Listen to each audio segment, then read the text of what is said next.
अस्सलाम वालेकुम रहमतुल्लाहि व बरकातुहू। आज हम आपको एक बहुत ही अच्छी और प्यारी बात बताने जा रहे हैं कि हमने जैसे बचपन से आज तक हमने सिर्फ यही सुना है कि हम लोगों को समझाया है कि आवाज़ धीमी करके ही नमाज़ पढ़ना। हमें नमाज़ इस तरह पढ़नी है कि मतलब ज़ोर से नहीं पढ़नी है, मतलब आवाज़ किसी और तक के ना जाए। लेकिन क्या ये सही है?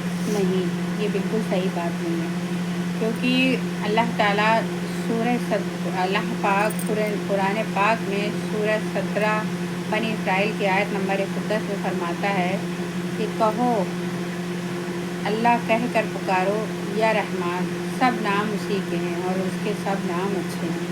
तो तुम नमाज पढ़ो, ना तो बहुत तेज़ आवाज़ में पढ़ो और ना ही तुम पस्त आवाज़ में नमाज़ पढ़ो, बल्कि तुम एक दरमियानी आवाज़ में नमाज़ पढ़ो।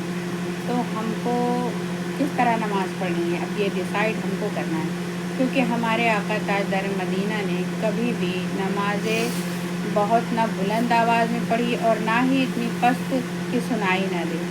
लेकिन हमको अल्लाह पाक जो सुन्नतें हमको मिली हैं वो नबी से ही मिली हैं। वो सुन्नतें जो आका ने बताई, अगर औरतों के लिए अलग उन्होंने बताई होती, वो चीज़ें अलग है जो उन्होंने बताई हैं कि औरतों को किस तरह रहना है। लेकिन नमाज में हमारे आका ने ये नहीं फरमाया है कि औरतों को नमाज़ें किस तरह पढ़नी है, मतलब उनकी आवाज़ किस तरह। ये एक जो है मतलब ये हम सब के लिए है, चाहे मोमिन मर्द हो या मोमिन औरत हो, उसके लिए ये चीज़ है कि हम नमाज़ें इस तरह पढ़ें कि कम से कम हमारे कान के अंदर जो है, मतलब हम अपने कान को आवाज़ें सुनाई दें।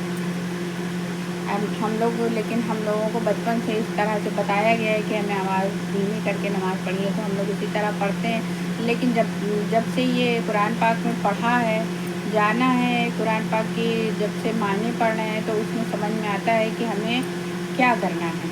तो हमको चाहिए कि हमें कुरान पाक को देखें, उसको समझें और उसी तरह से हम नमाज़ें पढ़ें और अपनी ज़िंदगी उसी तरह से बसर करें। इंशाअल्लाह ताला हम और आप अगर इस पे कोशिश करेंगे तो आने वाले वक्त में हमारी औलादें उस बात पर मतलब गामज़न हो जाएंगी और फिर हमारी कौम इस तरह से नमाज़ पढ़ेगी जिस तरह से हमारे आका ताजदार मदीना ने हमको सिखाया, बताया और हमारे अल्लाह ने हमको बताया कुरान पाक में। अल्लाह हाफ़िज़।